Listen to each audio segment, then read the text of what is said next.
Salut tout le monde, c'est Armir et aujourd'hui on se retrouve pour un nouveau métécon placé sous le signe du froid. Du froid partout, on se les pèle sévère. C'est pas faute d'avoir prévenu il y a 2 semaines que novembre allait nous mettre une claque thermique dans la gueule sans prévenir. Bon ok, cette claque aura attendu un peu plus longtemps pour arriver, mais quand même, il a fait bien froid. Comme prévu, le mois d'octobre s'est fini avec une moyenne de température supérieure à la normale, c'est même le mois le plus au-dessus des normales depuis juin. Mais novembre, mine de rien, a quand même commencé avec des températures plutôt douces pour la saison, notamment sur tout l'ouest de la France où il a fait plus de 20 degrés par endroit, avec même une température frôlant les 23 degrés dans le sud-ouest.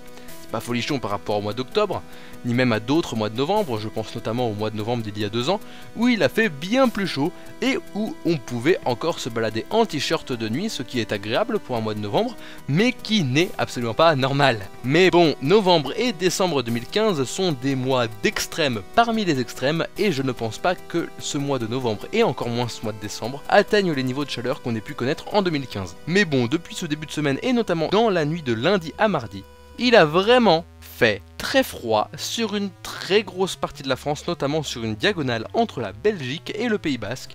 On a eu un couloir massif de gelée, parfois forte dans les vallées, comme à Romorantin où il a presque fait moins 7 degrés, à Guéret où il a fait moins 5 degrés, ou encore à Beauvais où il a fait moins 4 degrés. Nous ne sommes qu'en début novembre et ces températures dignes d'un hiver surviennent déjà, d'autant plus qu'il y a beaucoup d'endroits où cela a constitué les premières gelées. Personnellement, chez moi, ça a achevé le reste de mon potager qui produisait déjà plus rien. Hein. Et oui, j'ai un potager. Oui, je vis dans la campagne. Ne jugez pas. S'il vous plaît. Quand vous regardez cette partie de la carte, vous pouvez voir une petite anomalie. Les chiffres y deviennent un petit peu plus denses et plus élevés. Vous l'avez bien compris. Ici, c'est Paris et sa banlieue. Et j'aimerais vous parler un petit peu de ce phénomène qu'on appelle îlot de chaleur urbain. Tenez-vous bien parce que moi j'ai beau savoir ce que c'est que cet effet depuis des années, ça me fascine toujours autant.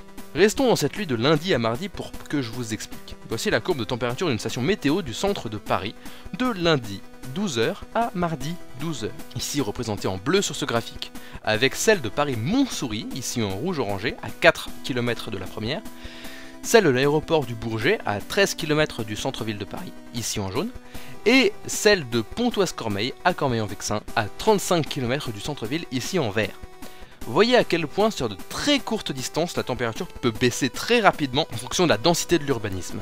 Jusqu'à quasiment 1 degré par kilomètre entre Paris-Centre et Paris-Sud et jusqu'à 9,6 degrés d'écart à 35 km l'un de l'autre. Vous pouvez aussi remarquer que cet effet est quasiment absent en pleine journée mais particulièrement marqué pendant la nuit. Elles peuvent ainsi dépasser 10 degrés par moment, rarement plus. C'est un effet qui est propre aux villes denses, peuplées avec beaucoup d'activités et beaucoup de béton. En effet, les matériaux de la ville vont emmagasiner de la chaleur au cours de la journée, chaleur qu'elle va restituer plus lentement à l'atmosphère qu'un sol non imperméabilisé par l'homme. Cet effet a lieu toute l'année et est paradoxal dans le sens où il peut tuer comme il peut sauver des vies. Je m'explique. En été, cet îlot de chaleur urbain rend les nuits au cœur des villes beaucoup plus chaudes, lourdes et insupportables. Notamment en période de canicule, ce qui peut tuer beaucoup plus de personnes fragiles que si cet effet était absent. Mais en hiver, cela permet à ces mêmes personnes fragiles, notamment les SDF, les personnes âgées et les personnes qui vivent sans chauffage, oui ça existe, de moins souffrir du froid plus ils sont en centre-ville. Aujourd'hui cependant on cherche à réduire au maximum cet îlot de chaleur urbain en verdissant les villes, car le réchauffement climatique a tendance à rendre cet effet plus meurtrier l'été qu'il ne sauve de vie l'hiver. D'autant plus qu'il faut nuancer cet effet protecteur l'hiver car il ne protège pas de la pluie ni de la pollution et a tendance à disparaître s'il y a du vent qui amène l'air plus frais de l'extérieur de la ville la nuit. Mais l'intensité de cet îlot de chaleur urbain et de ce microclimat artificiel causé par l'homme, qui je le rappelle peut atteindre 10 degrés d'écart entre le centre-ville et 30 km plus loin, peut faire comprendre à certains que si l'homme et ses modes de vie peuvent avoir un effet aussi fort sur le climat à l'échelle locale, il peut aussi avoir une incidence non négligeable sur le climat global. Bien, qu'en est-il des prochains jours? Aujourd'hui il pleut, et vous êtes une majorité à pouvoir le voir, il fait un temps de merde, même si je rappelle qu'on a toujours besoin de pluie, notamment dans le sud-est. Et bien les prochains jours, on sera un peu dans le prolongement du temps de ces derniers jours. Aussi chaud en journée, un peu moins froid le matin, bref, un temps banal, nul, typique du mois dans lequel nous sommes, c'est-à-dire novembre. De plus, on va se taper un week-end de merde avec beaucoup de pluie, surtout le samedi, sauf là où on en a le plus besoin.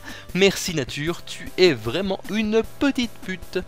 Il continuera à neiger sur les reliefs de la France où il a bien neigé ces derniers jours, comme le prouve ce petit instant de photo mignonne de neige. Oh, c'est mignon, c'est beau, c'est blanc, et c'est pas pour tout de suite en pleine, désolé, vous aurez encore cours un bon moment. Et il y aura du Mistral et de la Tramontane, mots que vous entendez dans pas mal de bulletins météo sans même les comprendre, et que je vous expliquerai peut-être un jour si vous en ressentez le besoin. D'ailleurs, n'hésite pas à lâcher un commentaire si c'est le cas. Avant que je vous quitte, n'oubliez pas le pouce bleu et de partager cette vidéo à un maximum de personnes. Votre princesse vous dit au revoir et que le pouvoir de la jupe soit avec vous.